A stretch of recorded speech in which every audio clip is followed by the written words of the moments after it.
Hey everybody, this is Ari in the air. Welcome back to my channel. I'm a professional paraglide pilot. I do instructional, tutorial paragliding videos as well as reviews. The one I'm working on right now is for the new Flow Fusion paraglider that I'm sure some of you are very curious about. In short, the glider is awesome and was sent to me by Lift Paragliding, my friend Jesse Meyer in San Francisco, of which I really appreciate. So I've been testing out this glider and the review video is coming, but I just had this thing happen the other day that I may have done myself. It didn't happen to me, I kind of did it, but I'm kind of coining it the streamer incident. And so I figured I would share that experience with you guys. It's pretty funny, it was kind of scary, but it all ironed out, so I'm here to share it with you. So we have a night flying the Flow Fusion. It's a size small, goes up to 92. In general, the glider is just so sick. I love this thing. I've been doing a lot of stalls on it, trying to get familiar with it in deep stall and seeing how it recovers. I've been pulling asymmetric collapses and just kind of putting this thing through its paces, right? I've also been in touch with Felipe, the owner of Flow Paragliders and the designer, and so we're going to jump on a call here this week and really talk about the design so that I can help myself understand and therefore help you guys understand the design principles behind this thing and what they're trying to do with it and what it's aimed to do. So, but with the streamer incident, let's get into it here.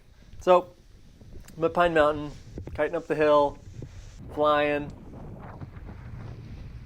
I reach into my radio pocket to get my radio, and I find this huge long streamer that obviously my best friend Matt, who flies with these things all the time, has put into my harness. So, of course, I tie it onto the carabiner on my harness. Yeah, streamer! Well, then I get curious, what is going to happen when I start back flying the glider with this streamer on?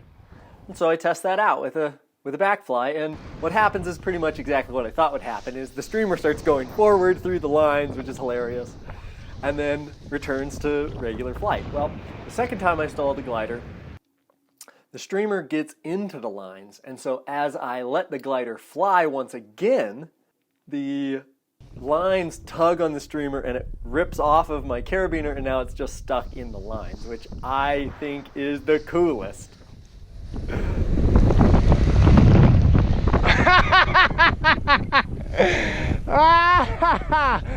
Yeah, baby!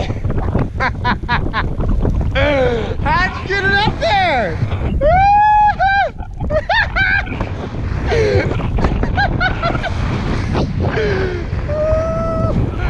Oh man, look at that! Yeah, dog, that's sick! Yeah!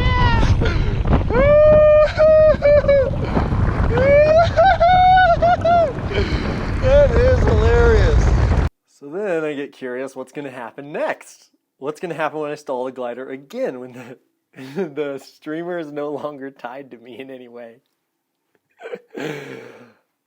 And I take the glider into deep stall, parachutage, which this is such a cool visualization of what parachutage really is, what deep stall really looks like, and what the air is doing and what the glider's doing. Because as I enter parachutage and I'm just totally in a perfect deep stall, the glider is completely open. The streamer comes out from the lines and gets pushed up against the bottom of the sail and then finds its way out. It flies over the tail of the glider and is now no longer connected to me whatsoever.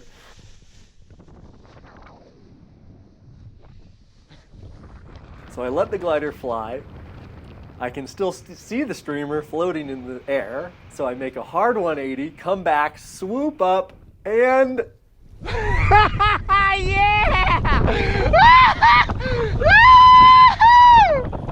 Yeah, dog! Check me out, dude! Check me out!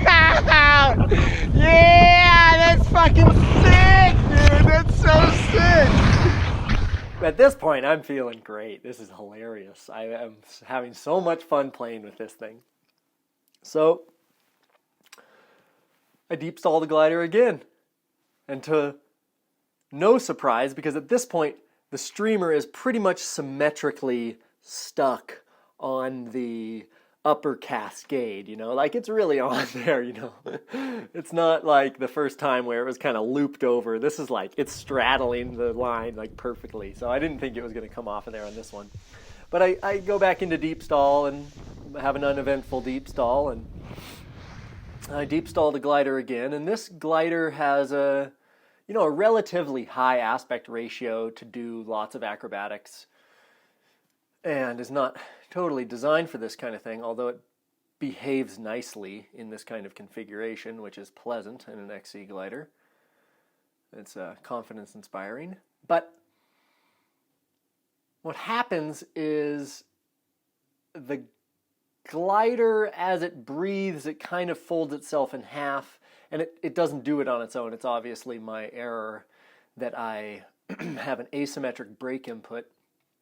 And I think that as the glider goes into what is a horseshoe configuration in front of me, I essentially look at the glider, get spooked by the configuration because it's very unfamiliar to me, and I kind of freeze.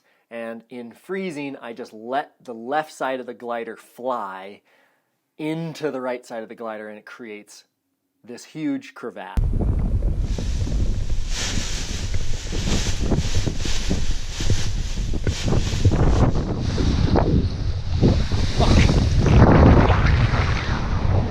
And immediately the thought of, oh shit, do I have to throw my reserve, or is this gonna spiral, goes through my head. Chill.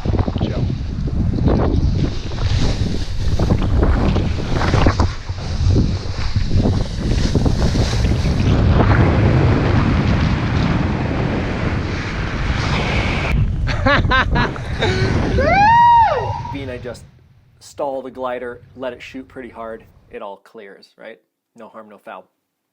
But I just thought this was hilarious and stupid, and I love playing around with gliders, and don't try this at home. I don't know what else to tell you, but...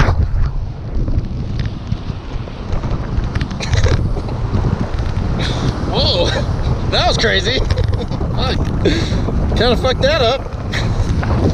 Kind of paying attention to the streamer there a little bit too much, apparently. Whoa.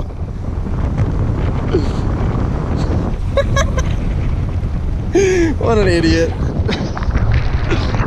definitely think that one of the reasons that I screwed this up was I just kind of panicked. I became paralyzed in a configuration that was totally unfamiliar to me. Like the horseshoe configuration, like I haven't really seen my glider in that configuration.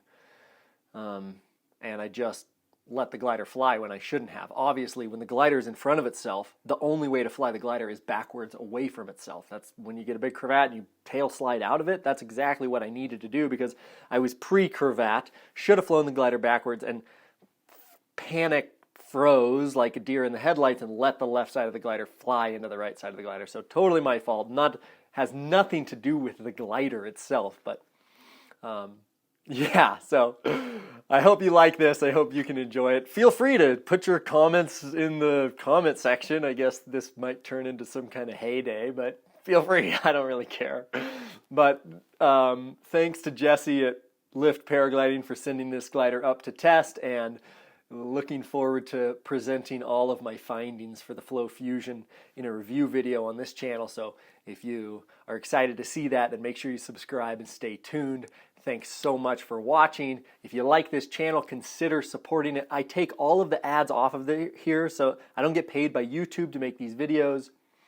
So I'm foregoing the 48 cents that I would have made by advertising to you on this video. So if you appreciate that, consider donating. That's paypal.me/airyintheair. I really appreciate the donations from the paraglide pilots around the world. You can also check out my philosophy podcast. That is the Airy in the Air podcast. You can find it on all platforms, folks. So you guys stay safe out there. Fly smart. Don't be a ding-dong like me, all right? We'll see you on the next episode. Peace.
You see the streamer? You wonder how I got it up there?